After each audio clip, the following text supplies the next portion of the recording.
17th of January, Rabbi Furst, Pierke Avos.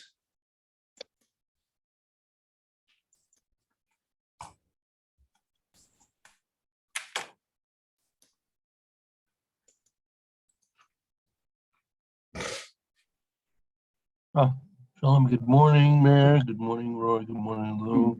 How's everyone today? Baruch Hashem. Shalom Aleichem, Rabbi Omori. Good. Thank you, Lou. Okay, let me just see, clear up some of these things. Okay, good morning. This is Rabbi Shlomo Furst here at Yeshiva Samanavshi. We are learning in our first year now, the Mishnah in Avos, the Maimon of Rabbi Akiva, the Mesoros, meaning the Mesora, the oral tradition, Torah Shabbat Peh, is a sayaglatori. It's a fence around the Torah, meaning you know what the Torah is talking about through the aid of the tradition has been passed down from one generation to the next, from Rebbe to Talmud throughout all of our history. Okay, let's I'll put this on the screen and then we'll begin. There we go. Should be coming up. Okay, we were in the middle of the parish of Rabbeinu Yonah. Let's take another look because I clarified exactly. It says a few things that are important to understand what he's referring to here. Rabbeinu Yonah here. You see it there. Mesoros Sayag L'Torah. Yeah, who would like to begin to read? I would. Okay, please go ahead. Okay, Mesoras Sayeg L'Torah. The tradition is a fence for the Torah. Mesoras Elu Malay V'Chaser V'Hate'amim Shemasru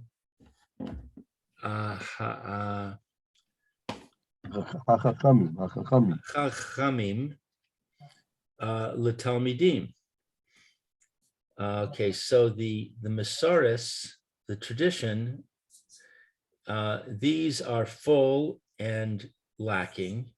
Well, I mean, what is the Mesoras? The Mesoras is those, meaning those words which are mole, meaning they contain the proper amount of letters or extra letters, or they're chaser, they're lacking letters, the betamim and the truck of the of how we read the Sefer Torah. In the trope, and shemasru hachamim l'talmidim.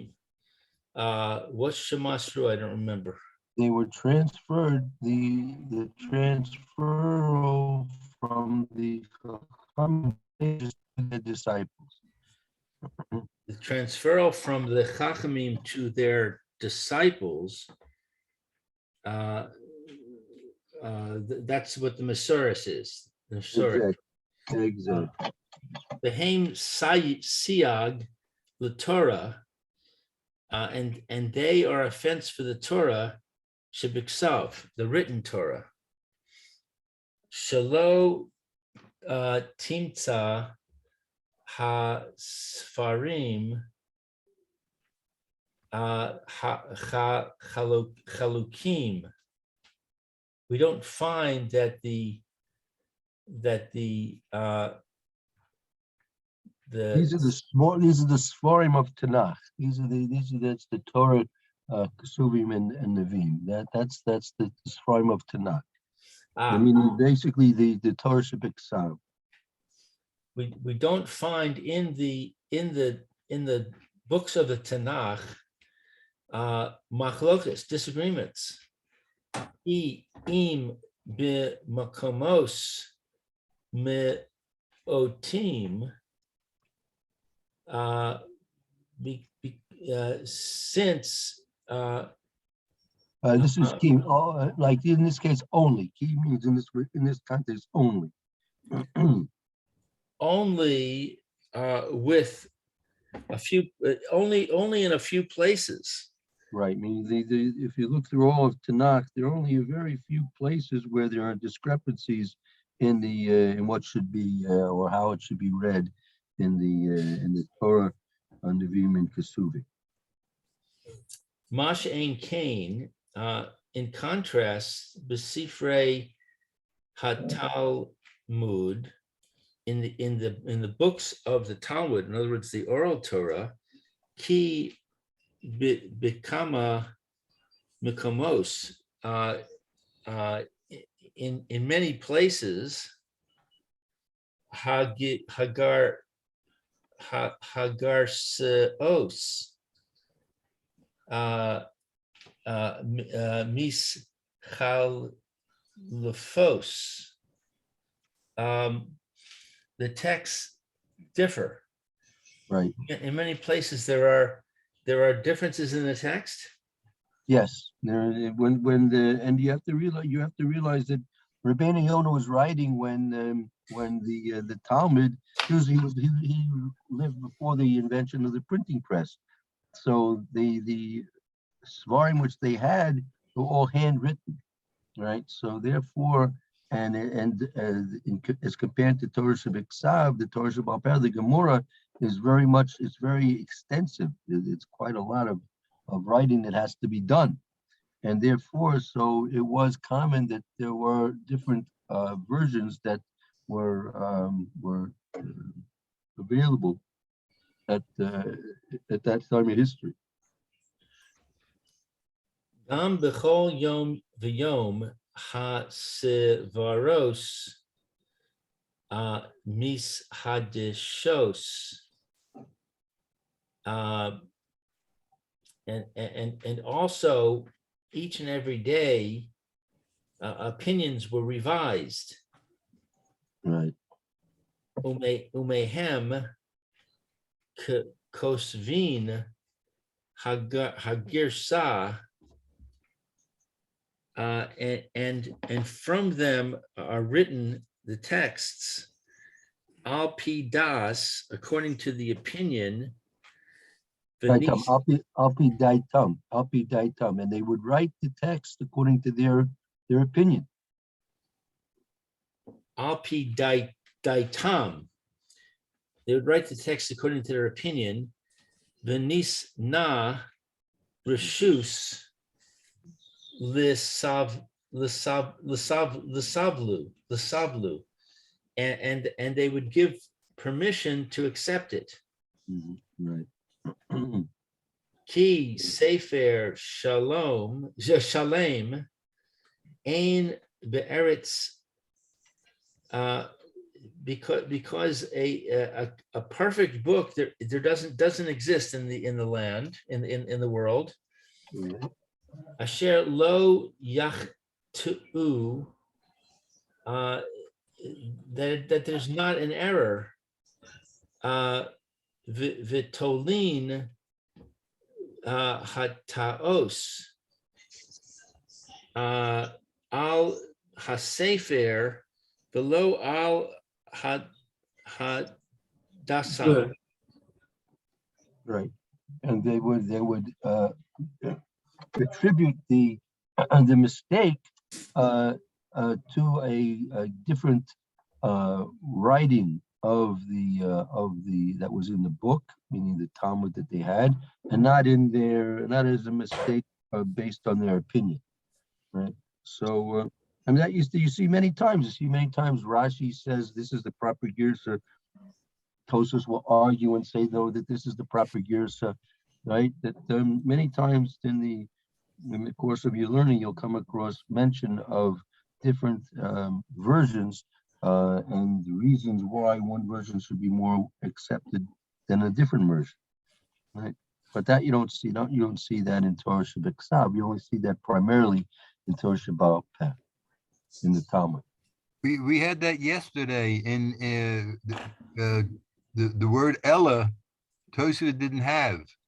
Rashi had this word Ella, and Tosfos didn't, and it was a whole big discussion. Right. It changed the meaning. Exactly. Yeah. Exactly. Very good. That's exactly what Rabbeinu Yonah is referring to here. That the fact that Mesora in terms of Torah Shabbat is clear and basically absolute is one of the reasons why we don't have any of those type of discussions about the Torah itself. You only find that about the in the Gemara primarily. Okay, so very good. Okay, I think that's good. That's understood what Rabbeinu is teaching us here. Well, I'm a little bit confused by the distinction he's making.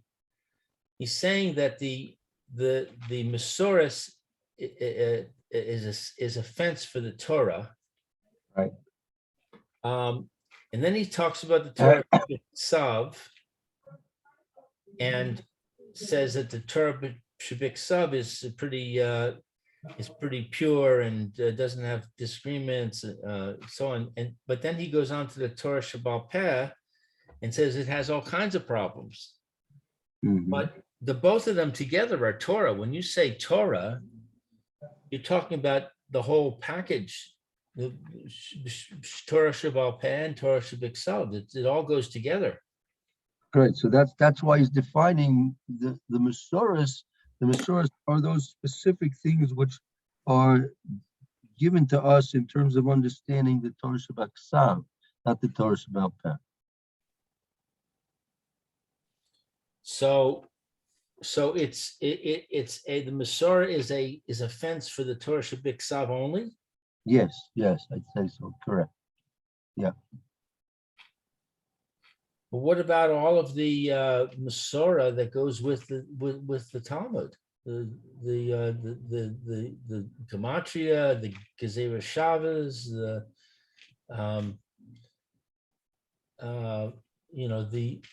there's a lot of understanding that we get from Mesora. Yeah, there's no question about it. But in terms of being a sayag to the Torah are those things which are transferred from Rav to Talmud in each generation, in those things referencing to the Torah Shabbat. That's the Mesora that they're referring to in this Mishnah. Don't forget, this is a Mishnah, right? This is a Mishnah, so this predates the Talmud, right? This is a Maimon of Rabbi Akiva, right? So this is a reference that before the Gemara was actually developed. Yeah, before it was actually developed. So what's it referring to when it talks about the book, the texts and the books? Oh, so this is Rabbeinu Yonah already. Rabbeinu Yonah now lived about how many years after Rabbi Akiva? Let's think for a minute. Rabbi Akiva lived at the time of the Korban Bayis Sheni, and then you had the Gauls, and 100. He probably lived about a good 700-800 years after Rabbi Akiva. So his situation was quite different. Rabbeinu Yonah lived after the Gemara had been already established, and it was now being printed. Right? It was in terms of hand printing. It wasn't printed in terms of printing, but rather was being transcribed. And at that point, he was saying that that's the difference. That there is no sayag for the Torah Shabbat Peh. There's no sayag for the Torah Shabbat, as there is a sayag offense for the Torah Shabbat Ksav.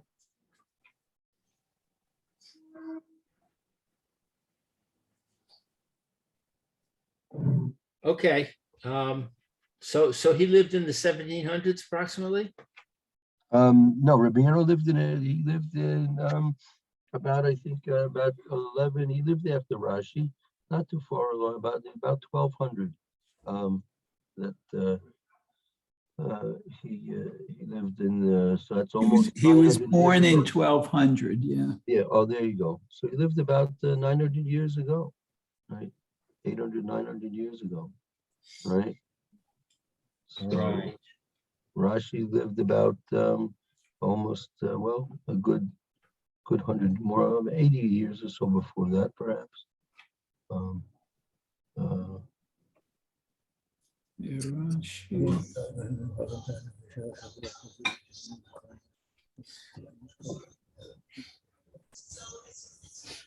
Oh, yeah, Rashi lived way before him. I mean, way after him. Yeah. One second.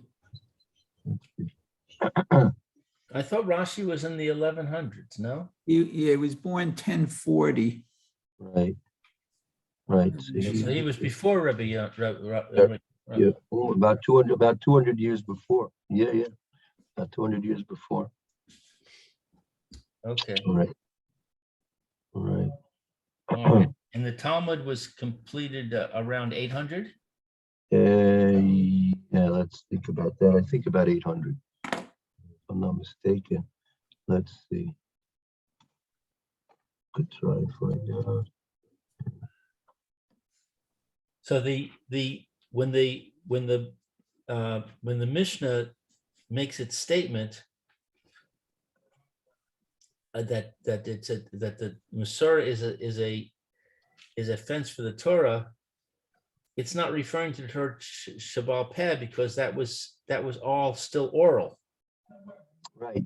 Exactly. That's why there were no swarm of Torah Shabbal Peh at that time. At the time Rabbi Akiva, the Tanoim, they were the ones who were eventually included in the making up of the Gemara, right? But in their time, there was nothing. Even the Mishnah wasn't written down at that point either, in terms of general public. Maybe some individuals wrote down certain notes and for their own memory devices, but in general, the Mishnah, all they had was the Mishnah. That was known as, that was completely Baal Peh, and all our Gemara is made up of the statements of those Tanoim and the Amorim which came after them. Rabbi Akiva being one of the Tanoim. So actually, the Torah Shabbal Peh was the Mesora.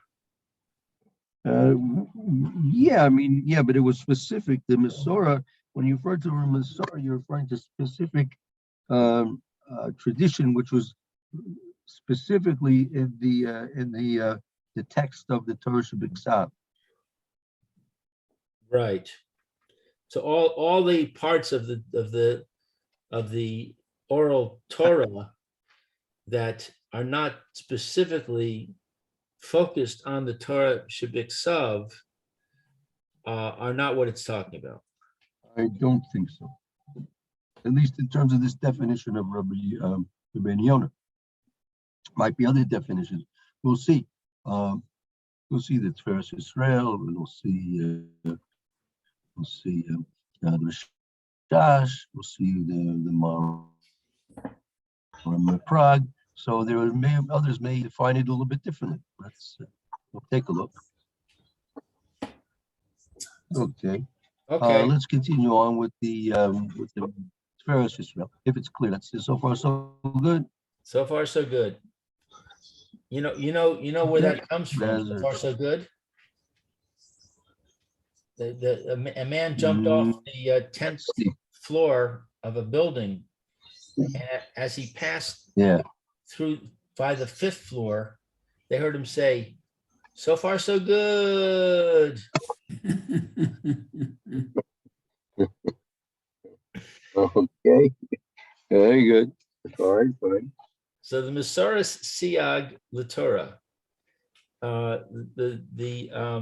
the tradition is a fence for the Torah. I don't know what Ayin Yud is. So this is Al-Yaday, through. Al Yaday, through. This is Sichlo, his intelligence, through his intelligence. Through his intelligence, Efshar, it's possible, She Yichta Ha'adam, that a person should make an error. Right. He can make an error. Through simply relying on his intelligence, he can make an error.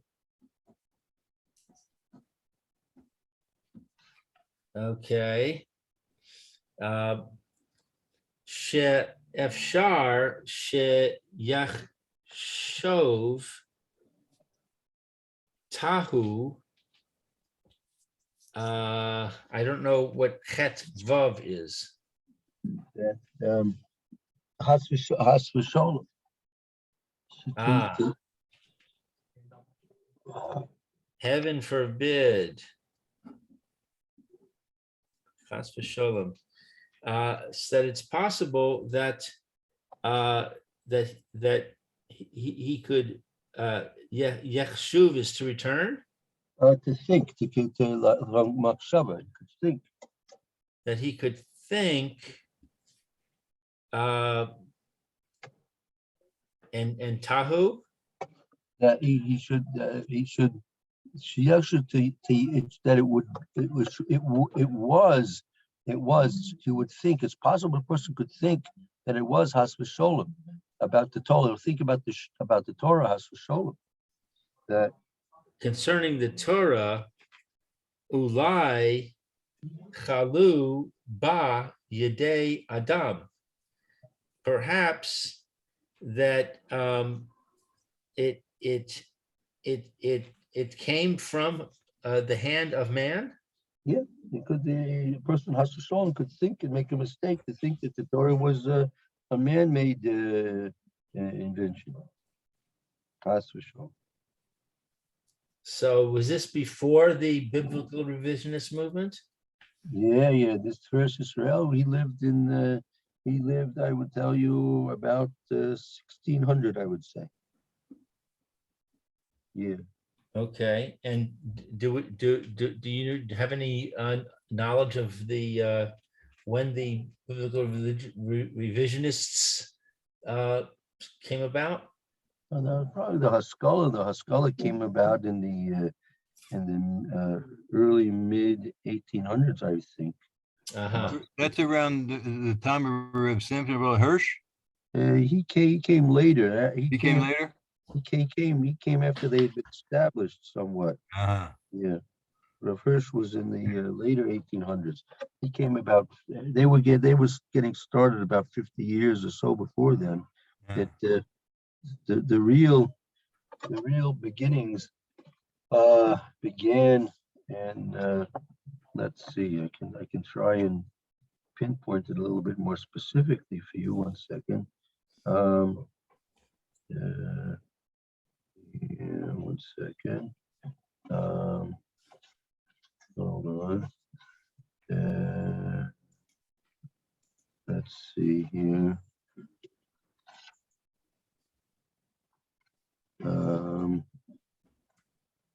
Let's see here.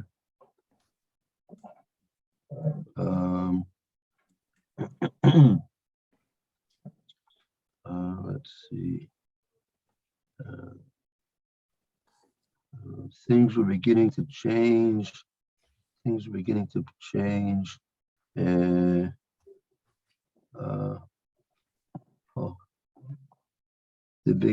of Victor Miller pinpoints the date at 1783.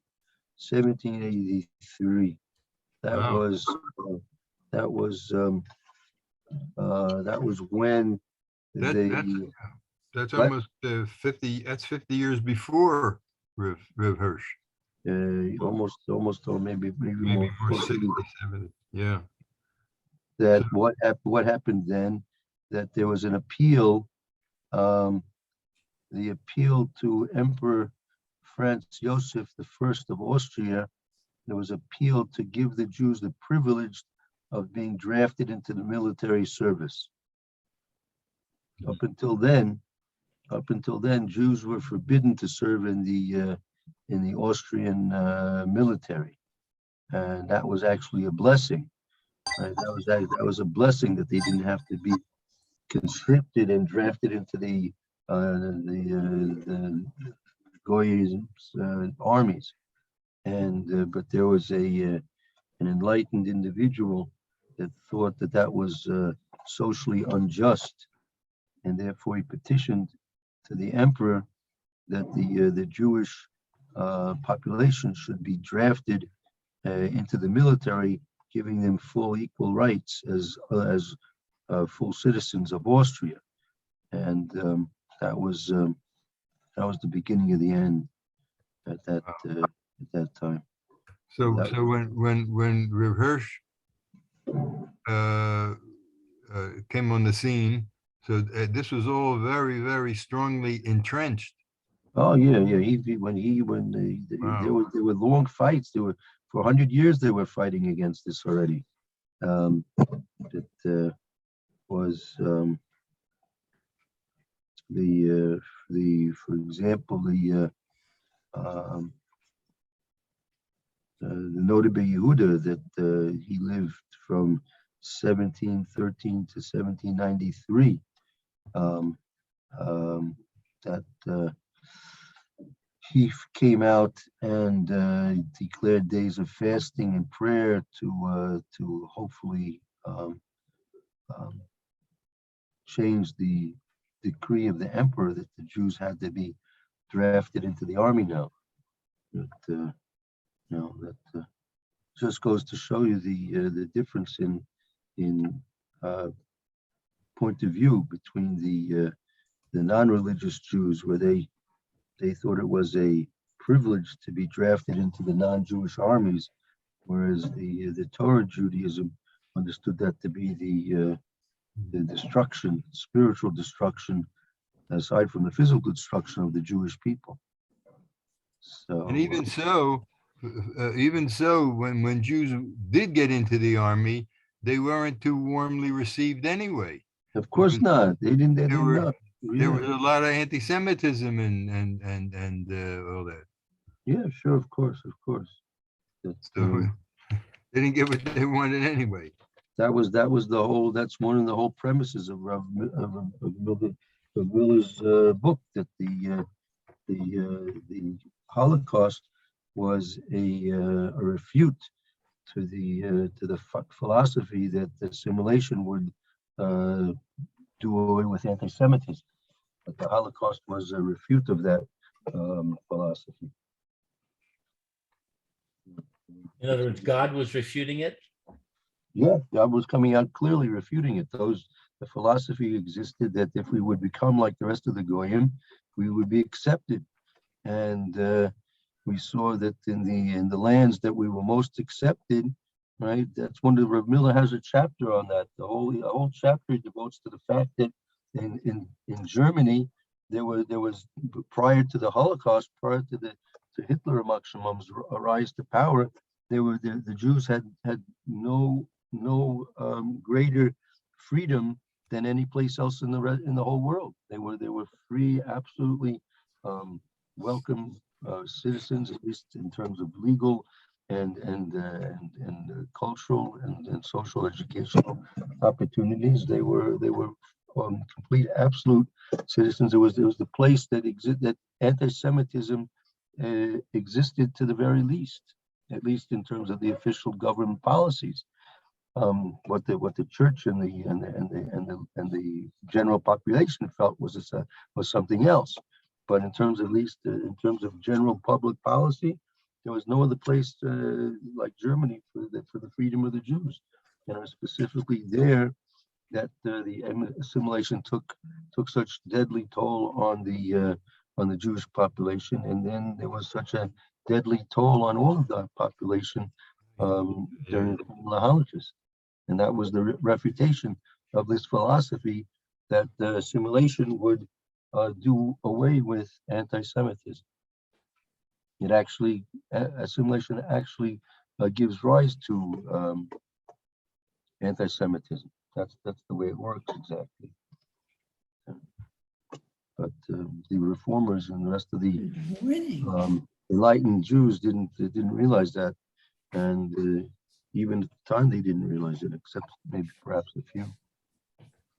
I'm sorry, what was the last sentence? Even who? The Reformed Jews and the enlightened Jews, the Haskalah, those who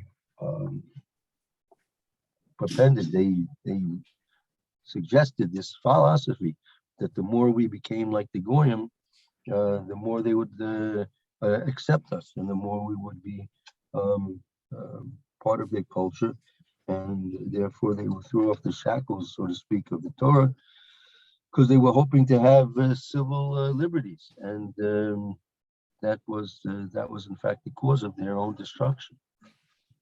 Right. Okay, so lahosif o legarua ba davar, to add or to remove something. Right. Meaning from the Torah, meaning that a person, Has v'Sholem, heaven forbid, might think that the Torah is something which is man-made, and therefore it's within the permissibility of a person to come and add or take away something from the Torah. Once a person, that's the whole point. Once a person thinks that the Torah is Has v'Sholem man-made, it only allows him to think about the possibility of taking something out of the Torah Has v'Sholem or adding something to the Torah Has v'Sholem. But if you believe that the Torah is something which is divine, something which is created by God, so then there's a sayag, there's that fence around the Torah that prevents a person from trying to change the Torah. But this I don't think we see. We see the revisionists, saying that it's man-made. It was written by people, but we don't see them saying, "So let's change it." We have the Reform who say it wasn't written by God, but I'm not aware that the Reform say let's rewrite the Torah. Because they in our time they're very shallow people. They're not of the caliber of people that existed 400 or 500 years ago. 400 or 500 years ago, that was like the dealing with the people like the Karaites and people that disputed the. Okay. You have the Muslims. They have the Muslims that they accept large portions of the Torah and they incorporate it into their Quran, but they make their changes. It wasn't Yitzhak that went up to the Akkad, it was Yishmael that went up to the Akkad. They just Actually, when this class ends, I can go and see. they add and subtract their things to their own convenience. But yeah, in our time, the people they're not knowledgeable enough to do these kind of things. They're not focused on that. Right. Lefichach maskiru ha-tana. Therefore, they agree. No, therefore the Tana, meaning Rabbi Akiva, mentions the Tana. He's the Rabbi Akiva who mentions the Tana. He mentions why. What does he mention? Therefore, he mentions the Tana. Ki kavar hasiag ha veha geder banui. That already we have a fence. Getter is also a fence, isn't it? Yeah, a sayag is like a barrier, right? Like a barrier. Okay, a barrier and a fence. What is this word banui? It's already been built. Kavar banui. It's already been built. The barrier and the fence has already been built.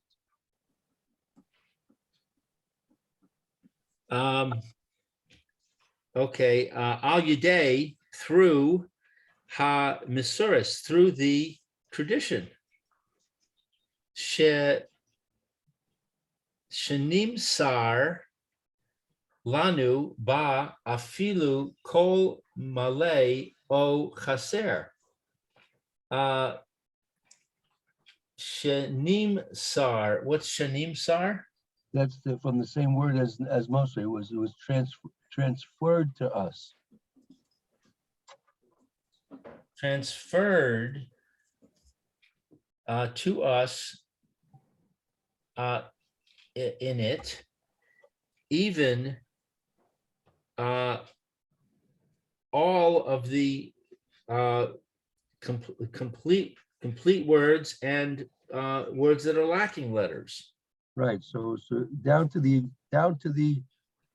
actual spellings of all the words, whether they're full words or words that are lacking. All these words were there's a particular Mesora traditional transfer which has been going on from the very beginning about these things. So he started out saying that we could make humans could make an error if they use their intelligence, and they could come to the conclusion that the Torah was not written by Hashem, that the Torah was written by people, and then they might want to modify it. Right. Therefore, he mentions the Tana mentions that there is a barrier and a fence to protect from this. Right. Exactly. Okay, I got it. V'chol ha'osios shebetorah minavim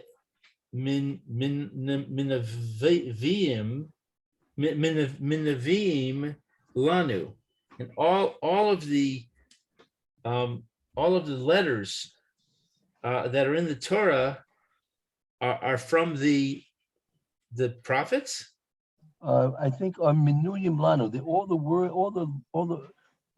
osios, or either the letters or the words of Torah are illuminated to us. We know them all. I mean, we know exactly how many letters, how many words there are in the Torah.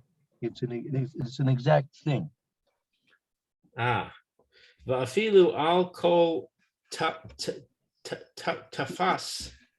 Tipas diai katana, even on the slightest drop of ink. Drop of ink. Even to the slightest drop of ink. Shibah. Kitana, the littlest that comes. Meaning even on the smallest drop of ink that's there. Meaning we know, there's every drop of ink is accounted for in the Sefer Torah. Right. Kinikodos, like the vowels, she'al eze milos, that these are words. I mean, there are certain literally nikudos, dots or markings on certain letters. On certain letters, they have special markings on them. We're talking about the crowns. Yeah, that's part of it for sure. Okay. Anachnu yoshvim aleha Zion Nikayim.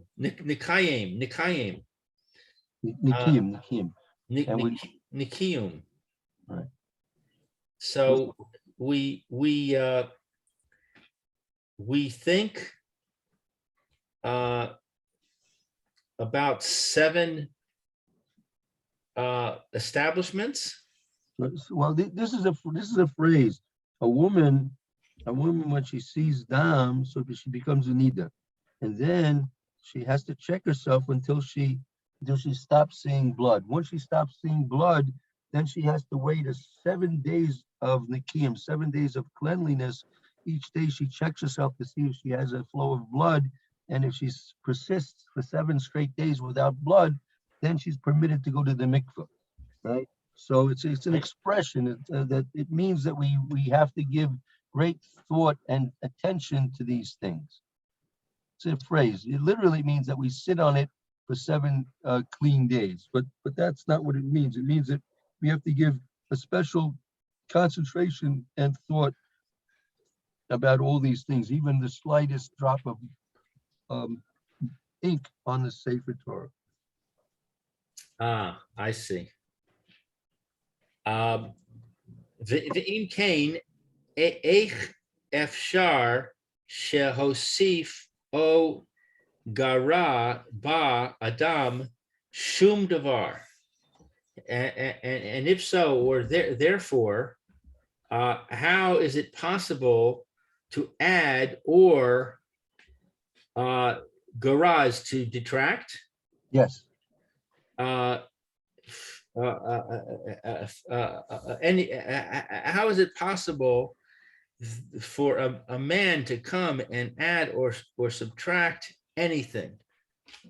Right. If you realize that each nuance of the Sefer Torah has tremendous meaning and significance, so a person could never come to think of either taking any of it away or adding anything extra to it. Right? I remember I used to, a couple of times when I was a young boy, I attempted to take before they had digital watches. Remember they had watches with the gears and the cogs in them. So a couple of times before I learned my lesson the hard way, I said, it can be interesting for me to take the watch apart, right? So of course it's easy to take the watch apart, but it's hard to put it together. Like which part goes in first? Well, you don't remember at the time when you're taking it apart. This came out first, and then this goes in next. So usually it was easy to take the watch apart, but put it back together was almost impossible. So after I ruined a couple of watches, I'd stop doing that. So whose watches were you using, Rebbe? yeah, I think they were mine, but I don't know how I got another one. I don't know how I get another one to ruin the second one. But anyway, it was a worthwhile experience. But I never was so interested. I wanted to go to watchmaking school to learn the trade. But you realize if you try something like that all what's this small little gear, pin a spin wheel, just a little spin wheel. What could it be, right? And no, it's just a little cog. It's very small. How important could it be? So you realize if you don't put it back the right way, you don't set it up the right way, the watch is not going to work at all. And so if you understand that that's just the watch, which is a very, in comparison to the Torah, a very simple mechanism compared to the Torah. So you realize if you has shown that's what we're being taught here, you'd never think to add or detract from it if you really realize the full absolute significance of the Torah. Okay, so it's a good time to stop. We'll come and get ready for the next year. So we'll be starting with the Rishash tomorrow, and hopefully in a few moments we'll come and begin the next year. So Roy, please have a good afternoon. Hope to